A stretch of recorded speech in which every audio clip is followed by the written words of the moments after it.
hablamos a la hora de marcar pautas y precedentes, remitiéndome a la literatura norteamericana, que es la que conozco un poco más, puedo hablarte de Anne Bradstreet, que fue la primera poeta norteamericana y podemos asumirla incluso como la madre de la literatura norteamericana, quien nació en Inglaterra y bueno, se asentó en la bahía de Massachusetts, con los primeros colonos llegados de Inglaterra en este periodo. Exacto. Donde fueron naciendo, bueno, las letras ya nativas como tal, que es un hecho curioso. Anne Bradstreet realiza una mirada íntima de su entorno, sin embargo sojuzgado tal vez por estos prejuicios de la mujer, de mantenerse relegada a un perfil casero y materno.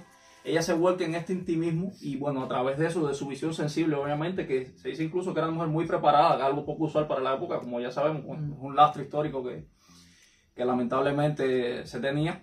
Ella versifica todo su universo y este libro, bueno, considera la primera mujer que publica un libro en la historia de los Estados Unidos, en 1650, cuando el libro es llevado a Inglaterra, que bueno, incluso se le llama como la 10ª musa, haciendo un poco alusión al nombre que le puso Platón a Safo, a quien llamó claro. 10ª musa. Claro, sí. Por lo tanto, si hablamos de la historia moderna de la literatura, o bueno, la literatura en general, para no caer en un marco específico histórico, hablamos que el primer gran precedente, sobre todo en el continente americano, fue una mujer, que es el caso de Anne Bradstreet.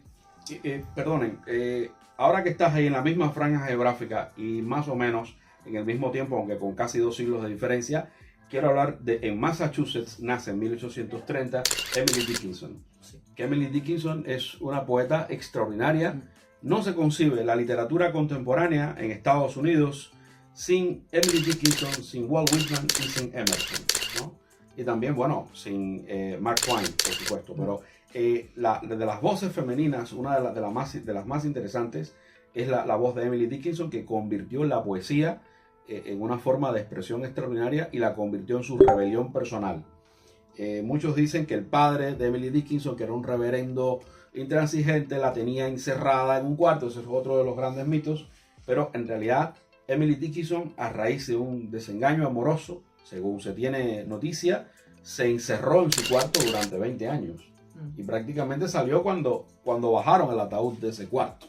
Es un caso curiosísimo y que yo creo que es importante hablar de esta mujer que convirtió la literatura en una forma de rebelión personal, pero sobre todo de expresión. Era una mujer que encontró una especie de rebelión serena para rebelarse, ¿no? No lo hizo con estridencias, no lo hizo perteneciendo a ningún movimiento, sí, agitando ninguna bandera, sino que se dio cuenta de que con su escritura, con un tintero, una resma de papel y una pluma, ahí estaba su verdadera forma de aportar al cambio social, a pertenecer a una época, a contar cómo era el sentir de una mujer que vivió en la segunda mitad del siglo XIX de una forma tormentosa, de una forma tremenda, y que afortunadamente nos ha quedado ese legado. Al final voy a recomendar una novela relacionada con Emily Dickinson.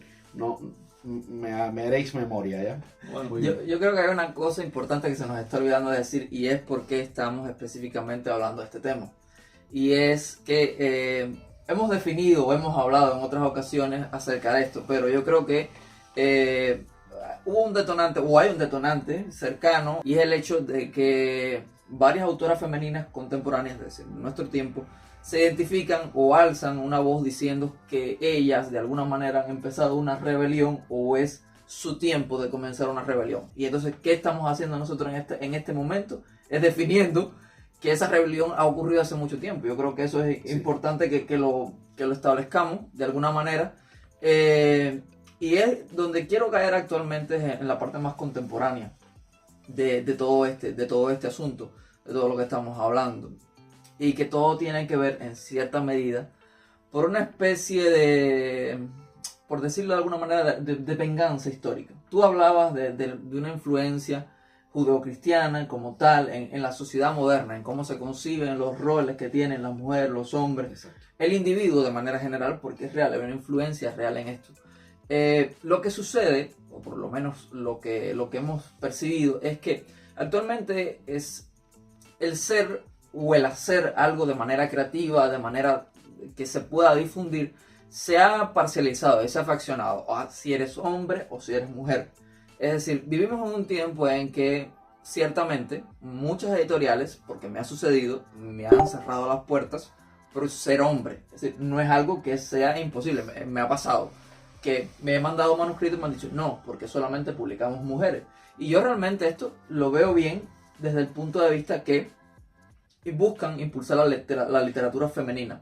Pero ¿qué pasa? Vivimos en un momento en el que se siente como que todo es una especie de venganza histórica. Una especie de venganza histórica en la que nosotros como hombres estamos de cierta manera, no sufriendo, porque no es una forma de sufrir, pero sí una forma de experimentar una justicia, por decirlo de alguna manera, en el hecho de que existió mucha opresión en el tema del entorno femenino, de las cosas que podían hacer, de las cosas que no podían hacer. Y entonces eso actualmente es como que se lo achacan al hombre que tienes cercano, en el campo cercano, y es que no, porque tú eres hombre y has tenido todos los privilegios. Sí, yo en este contexto, en el contexto que vivimos actualmente, nosotros no formamos parte de ese pasado, no formamos parte de ese tipo de discriminación que existió.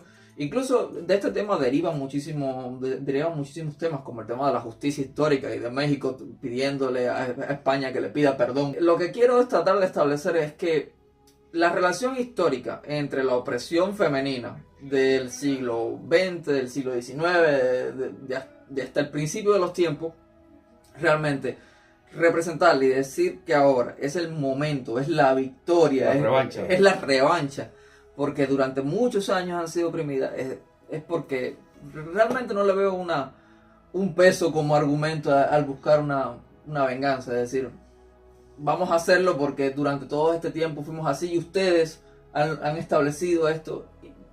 Es como que se logra que la gente, o se quiere que uno sufra lo que en el pasado le hicieron otros, cuando realmente tú no tienes una relación con la culpa. Ahora, ¿qué es a lo que quiero entrar, lo que sí quiero decir? Y es en la literatura contemporánea, en mujeres que específicamente, sin tratarse de un tema de empoderamiento o de decir nosotros vamos a establecer una lucha, una venganza, sí han logrado un impacto tremendísimo en la literatura contemporánea. Y incluso vamos a hablar un poco en este sentido de lo que es un poco literatura pop, por decirlo de alguna manera. J.K. Rowling, que no es literatura pop, pero bueno, J.K. Rowling, todo el mundo está familiarizado con la historia de ella y su historia personal y de cómo llegó a la literatura y de todo lo que sufrió y de los rechazos que experimentó.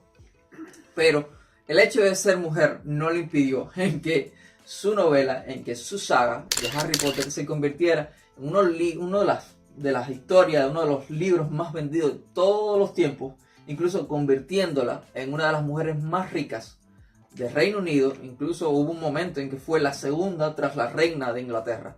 Es decir, este es uno de los más claros ejemplos, es decir, más cercanos, más referenciales que la gente puede oír, en el que el hecho y la condición de que si es mujer o si es hombre no ha importado para nada en cómo ha triunfado o cómo ha salido adelante.